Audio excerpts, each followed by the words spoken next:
Bonjour Arthur Corral, merci de nous rejoindre sur ce podcast pour échanger sur un sujet qu'on n'a pas mis à jour depuis un moment et que je suis content de pouvoir peaufiner et mettre à jour avec toi aujourd'hui puisqu'il s'agit du minage. La dernière fois, c'était au moment du bannissement de la Chine qu'on avait eu l'occasion d'échanger un peu. Donc tu vois, ça fait un moment et je suis content de le faire dans le cadre du partenariat entre Ordina et Cryptost, de regarder justement un petit peu vos solutions et de surtout parler du minage, du mix énergétique, de savoir si Bitcoin pollue autant.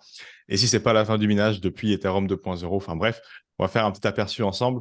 Donc merci beaucoup Arthur de nous rejoindre sur ce podcast. Tu es président d'Ordina Mining, qui est une société de minage historiquement basée en France, mais qui est partie à l'étranger, et on verra pourquoi et où ça. Euh, et puis on verra un petit peu ce que vous proposez comme solution et encore une fois tout ce qui est attrait au minage. Est-ce que tu peux te présenter en quelques mots, s'il te plaît, Arthur, avant qu'on échange un peu plus sur ces sujets? Oui, bien sûr. Alors, merci de m'accueillir. Euh, Ordina Mining, c'est une société qui existe depuis 2 ans, qui, comme tu l'as précisé, évoluait en France et on s'est exporté du coup aux États-Unis euh, pour des raisons énergétiques et de solutions d'énergie verte. Euh, Ordina était déjà basée sur une solution d'énergie verte en France. Elle était basée dans une société qui permettait de créer de l'énergie grâce au méthane, au gaz, le méthane. Euh, et donc, moi, j'évolue en tant que président de la société depuis 2 ans. Euh, et puis, voilà. Ok, très intéressant. Et effectivement, ça fait partie des choses qu'on a beaucoup entendu parler, la réutilisation des gaz, tout ce qui est gaz de torchère et ce genre de choses. Et donc, vous étiez là-dedans avant de partir à l'étranger. Partir à l'étranger, pourquoi?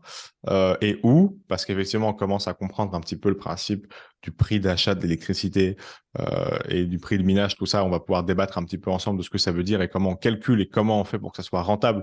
Et peut-être même, depuis quelques mois, c'est la grande question moteur de cette transition écologique tant attendue, incarnée potentiellement par Bitcoin. Vous êtes parti où, du coup, à l'étranger? On est installé aujourd'hui au Missouri. On a plusieurs sites de production, bien qu'ils ne sont pas encore tous bien effectifs. Mais le principal site qu'on possède et sur lequel on est installé est au Missouri. C'est un site de production qui fonctionne euh, avec des résidus d'énergie nucléaire. On Ok. récupère ce qui n'est pas utilisé sur l'énergie nucléaire par la centrale, donc ce qui n'est pas encore redistribué dans le réseau commun.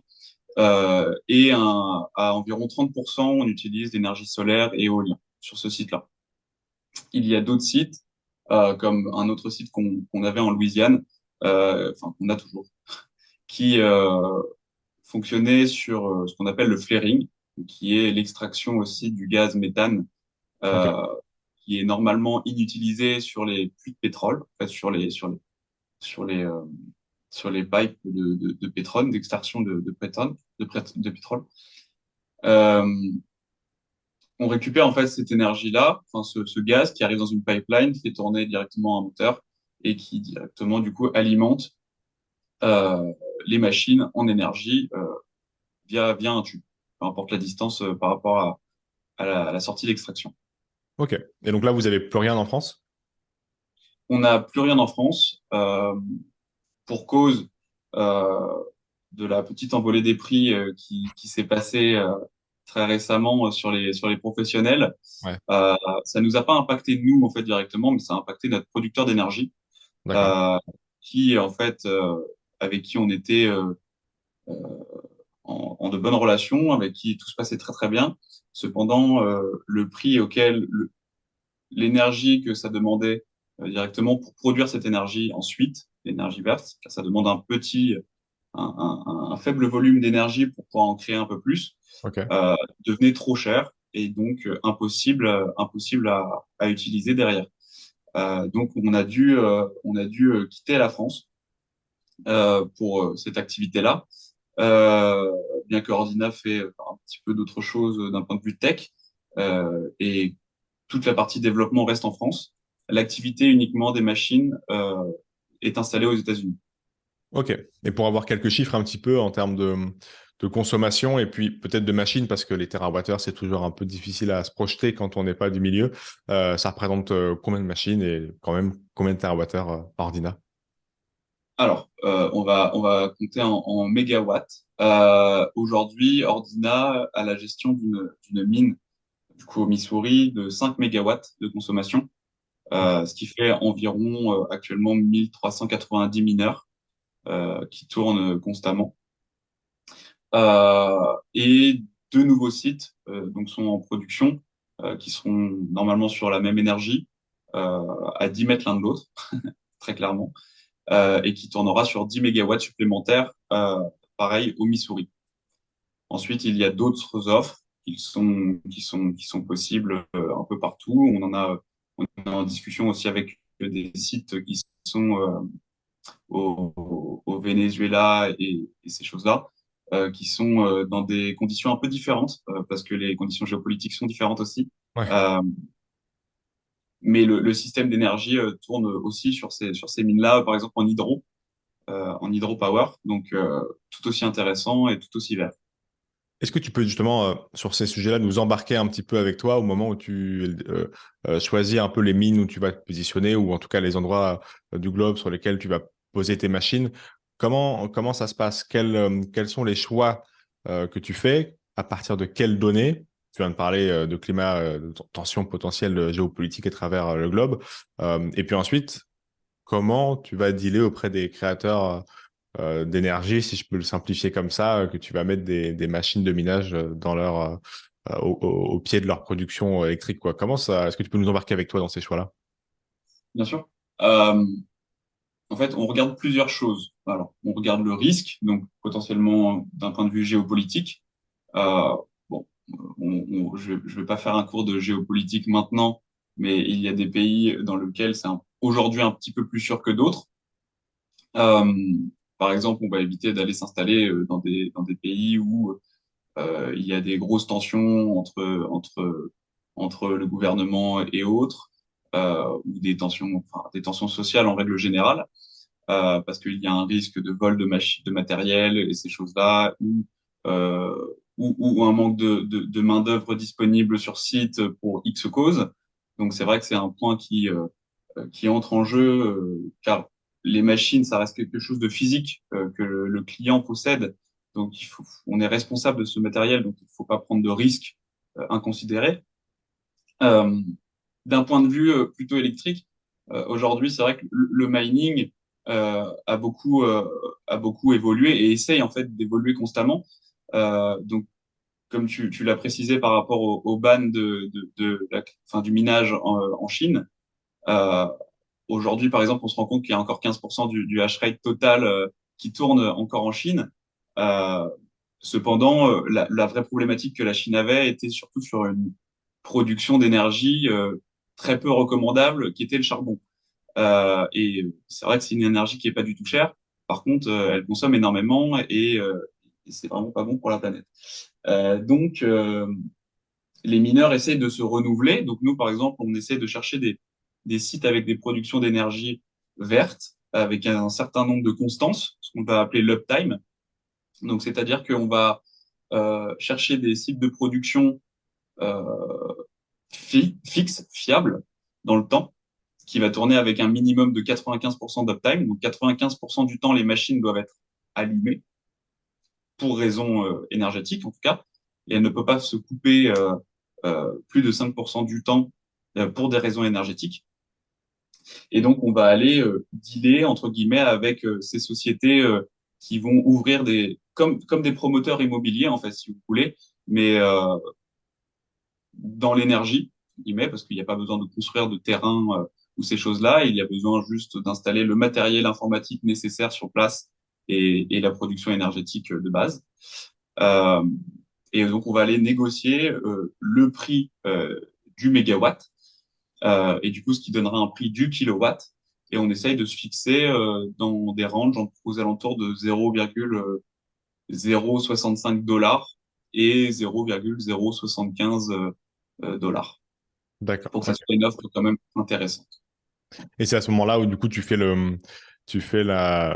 bascule entre ce que le prix de l'électricité que tu vas acheter et ensuite la revente pour le compte du client du Bitcoin et qu'il y a un delta positif et c'est ça qui crée le rendement, c'est ça? C'est ça. Alors, Ordina Mining, aujourd'hui, le business model de Ordina Mining, euh, elle ne prend rien sur la production de Bitcoin. Car forcément, c'est la raison pour laquelle des personnes veulent venir faire du minage. Elles souhaitent arriver et avoir une production fixe et que personne vienne leur prendre X ou Y token sur leur wallet. Donc, la solution qu'on a trouvée, c'est aussi la plus simple en soi. C'est uniquement de vendre le matériel informatique et de revendre une production énergétique.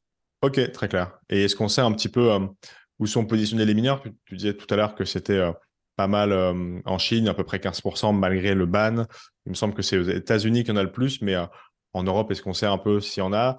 Je sais que ça avait fait un peu de bruit à l'époque où potentiellement la Commission européenne voulait bannir le minage en Europe. Est-ce que ça aurait fait mal? Est-ce qu'on sait un peu s'il y en a encore beaucoup?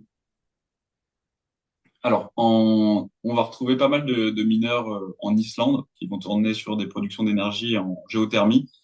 Euh, on va retrouver aussi quelques mines en Suède, au Danemark et en Finlande. Euh, et après, ça reste des mines qui sont un peu plus petites. En France, c'est vraiment quelque chose qui a été un peu délaissé, bien qu'il y a toujours des mines qui sont actives en France. C'est pas une généralité. C'est pas quelque chose de commun en France, étant Ouais, donné que l'électricité reste très chère par rapport à d'autres pays. Euh, puis voilà. ok, Voilà. très clair. Donc, si on. Et en fait, effectivement, hein, la Commission européenne n'a pas décidé de garder cette position du minage banni. Donc, Dieu merci, avec d'autres positions qui avaient été compliquées. Mais effectivement, c'est bon, on pourra continuer de miner. C'est pour ceux qui n'avaient pas suivi. C'était le petit coup de stress d'il y a plus de 6 mois maintenant, si je dis pas de bêtises, ça va vite. Donc, ça a été écarté. Mais quand même, il y avait cette interrogation liée au fait que potentiellement dans l'inconscient collectif, Bitcoin, ça pollue, ça utilise de l'énergie. Toi, tu as un avis différent. On sait que ça commence à changer un petit peu. Il y a Alexandre Sachenko, notamment, que je salue, qui a fait un post de plusieurs dizaines de minutes, presque 1 heure de lecture pour ceux qui ont eu le courage de le lire, mais qui était très intéressant et qui prenait le contre-pied en disant justement, et c'est la position de d'autres mineurs comme Sébastien Gouspillou, de dire ça peut aussi contribuer à la transition écologique. Alors, c'est un truc qui n'est pas, encore une fois, commun et qui n'est pas facile à comprendre. Est-ce que tu partages cette vision et est-ce que tu pourrais nous l'expliquer? Parce que là encore, il me semble qu'on n'a pas eu l'occasion d'échanger sur ce sujet avec les podcasts sur le minage. Bien sûr. Alors, ils ont totalement raison. Enfin, je pense en tout cas qu'ils ont totalement raison d'un point de vue pour la transition écologique.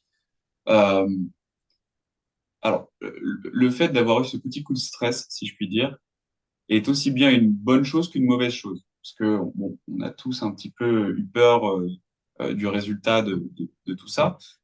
Cependant, ça a aussi permis de mettre en conscience le fait qu'on peut développer quelque chose aussi à notre niveau, de quelque chose de vert, de fiable, et que ça va pas coûter plus cher forcément. Donc, euh, par exemple, aujourd'hui, des sociétés qui vont tourner sur du grid, donc uniquement sur du nucléaire ou sur de l'énergie, voilà, de réseau, on va dire, l'énergie ne va pas forcément coûter plus cher que sur une production d'énergie verte. Euh, donc, ils ont complètement raison. Ça a permis de tendre vers des solutions d'énergie verte et d'aussi de dire, bon, bah, pour un producteur d'énergie verte, c'est rentable d'accueillir des solutions de mining sur ces sites. Il y a aussi un côté enfin, un gros avantage pour les pays en voie de développement. C'est un petit peu ce que euh, Sébastien Gouspillou pour les pays en voie de développement fait. Il va s'installer dans des sites un peu plus exotiques euh, qui va permettre d'avoir une énergie très peu chère, mais aussi de développer, donc ça va permettre au pays de développer des infrastructures énergétiques financées, etc., etc., qui a déjà le client prêt à mettre en place ces infrastructures énergétiques. Et donc, c'est un gros avantage d'avoir des zones dans lesquelles les mineurs vont pouvoir s'installer avec de l'énergie verte ou décarbonée, ce qui va permettre de contribuer à l'évolution de toute cette économie-là. Ouais, parce qu'il y a encore la difficulté de stocker et transporter l'énergie. Donc, quand le barrage ou quand pour toi, l'énergie n'est pas utilisée dans certains pays, on a du mal à la stocker, donc elle est perdue. Donc, autant la récupérer, la transformer et pouvoir la stocker dans le Bitcoin, notamment. Donc, effectivement, très intéressant, très intéressant. Je vous mettrai en description le papier d'Alexandre Stachenko sur ce sujet. Je voulais voir aussi avec toi, du coup, alors, c'était pas la peur du bannissement, mais c'était la peur de la fin du minage. Quand on a vu Ethereum passer en Ethereum 2.0 en septembre dernier, donc passer de l'algorithme de Proof of Work au Proof of Stake, de diminuer par ailleurs la consommation énergétique du réseau de 99,9%, c'était la promesse et elle a été réussie, elle a été tenue puisque le réseau fonctionne toujours. Et effectivement, comme c'est plus des mineurs qui font tourner des personnes qui font tourner leur ordinateur pour sécuriser le réseau, mais des validateurs qui consomment beaucoup moins d'énergie et qui ne sont utilisés que lorsqu'ils doivent valider. Ça change un peu la temporalité et la consommation. Mais au-delà de ça, c'était surtout la question de est-ce la fin du minage? Va-t-on voir de plus en plus de crypto-monnaies changer leur algorithme pour se sécuriser, si on veut faire très simple, de consensus et quitter le minage? On parle de Bitcoin aujourd'hui, c'est le plus gros. Il y en a d'autres qui en ont cet algorithme de proof of work. Quelle est ta vision là-dessus? Est-ce que c'est effectivement, ça commence à compter sur les doigts d'une main les vraies cryptos intéressantes à miner, ou est-ce que celles qu'on compte sur les doigts d'une main, elles resteront à vie sur cet algorithme-là et ça sera toujours rentable et intéressant de miner? Voilà, comment tu te positionnes sur ce grand changement de paradigme qu'on a eu en septembre dernier s'incarner par le passage à Ethereum 2.0? Proof of Stake vs Proof of Work. Euh, on va dire que le Proof of Work aujourd'hui, c'est le moyen le plus fiable pour sécuriser une blockchain. C'est-à-dire que pour le moment, il n'y a rien de plus fiable que cette façon de faire là. Cependant, à cause de nombreux problèmes écologiques et autres, on va retrouver des blockchains qui vont plutôt opter vers une centralisation comme Ethereum, ce qu'ils ont pu effectuer, quelque chose de beaucoup plus centralisé et qui va permettre de faire tourner la blockchain quasiment tout aussi bien. Ok. Euh, Sans rentrer trop dans le détail, je pense que le Proof of Work n'est pas fini. Euh, En effet, il a de nombreuses qualités. Il a aussi beaucoup de défauts, forcément. C'est une technologie qui est quand même assez innovante aujourd'hui. Elle existe depuis maintenant à peu près 16 ans, 15 ans, avec Bitcoin. On va pas, on peut pas cracher, on va dire, sur ce qui est fiable aujourd'hui, bien que ce sont des personnes externes qui vont venir résoudre les transactions et faire en sorte que le réseau fonctionne. Euh, le proof of stake va en fait euh, augmenter le risque de fiabilité d'une blockchain aujourd'hui. Et il y a de nombreux documents là-dessus qui vont pouvoir faire la comparaison entre les deux. Donc peut-être que nous pourrons mettre un lien d'un de ces documents Avec directement plaisir. en description, afin que tout le monde puisse comprendre un petit peu la différence entre les deux. Euh, mais c'est vrai que ça augmente considérablement, par exemple, la capacité d'attaque des DOS ou d'attaque 51 sur un réseau. Ça baisse pas forcément les fees, comme on a pu le voir sur Ethereum. C'est pas encore le cas pour le moment. Les fees n'ont pas encore baissé et ça peut aussi amener à des problématiques de euh, confiance envers une blockchain.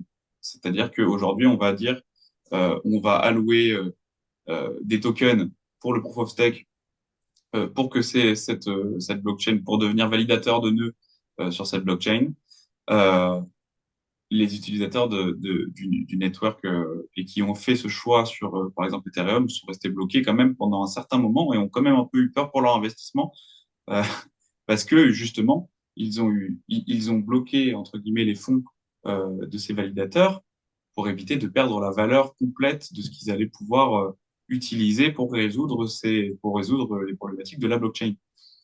C'est vraiment, entre guillemets, très spéculatif aussi. Il y a un terme très spéculatif à l'intérieur de ça, je Hmm. pense. Ok. Bon, effectivement, tu es plus convaincu par le proof of work. que par le proof of stake, on voit bien, effectivement, et c'est ton parti pris, mais tu as raison. Là où, effectivement, d'ailleurs, c'est intéressant de voir, on va pouvoir échanger là-dessus, sur les faillites des entreprises de minage. Il y en a eu pas mal en 2022-2023. Mhm. Est-ce que justement c'est lié à non pas à l'achat des terres pour devenir validateur, parce que ce n'est pas la question, mais l'équivalent, entre guillemets, c'est-à-dire l'achat de machines de minage pour pouvoir miner à un prix trop élevé, qui du coup peut-être c'est réduit aujourd'hui. Quel regard du coup tu portes sur aujourd'hui le prix des minages? Est-ce que c'est un prix plus correct qu'il y a 2 ans? Et comment t'expliques les faillites des entreprises de ces derniers mois? Alors, il faut savoir que les producteurs de machines de minage, euh, en tout cas les revendeurs agréés par ces sociétés-là, revendent le prix des machines en fonction de la rentabilité de la machine. Donc, il y a un côté spéculatif sur le cours du Bitcoin, forcément, mais aussi une question sur la difficulté du minage.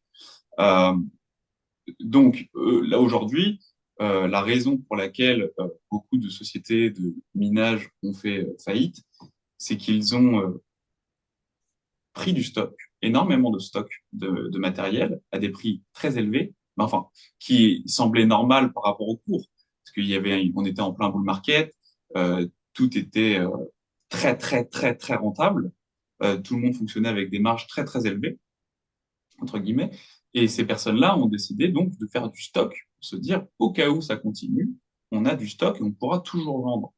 Sauf que du coup, ces sociétés, qu'est-ce qui s'est passé? Euh, le cours est descendu et donc la rentabilité du minage est aussi descendue. Et là, problématique, leur stock, ils vont vendre donc à perte. Ouais. Donc, ce sont des problèmes de société et de comptabilité. Après, je vais peut-être pas expliquer directement comment vous fonctionne une comptabilité, mais si vous vendez à perte votre stock, vous gagnez pas d'argent. Donc, vous fermez. Voilà. Ouais, Donc d'accord. aujourd'hui, le prix du matériel a très nettement baissé. Euh, j'ai notamment fait un document qui va potentiellement vous être partagé un peu plus tard, euh, qui résume, qui montre bien le prix, la hausse du prix des machines dans le temps. Et on a vu des machines passer à 9 000 dollars, 10 000 dollars, 11 000 dollars, et ça semblait tout à fait normal. Aujourd'hui, une machine, elle va coûter 2 300 dollars pour 100 TH, si vous voulez. Donc c'est des prix qui sont beaucoup plus logiques aujourd'hui? C'est des prix qui sont tout à fait logiques, qui rentrent dans la rentabilité actuelle du mining. Donc, on essaye à chaque fois enfin, les vendeurs de machines pour le Bitcoin, des ASIC, ils vont essayer de fixer donc un prix par rapport à la rentabilité et par rapport à la consommation. Donc, ils vont éviter d'être délirants.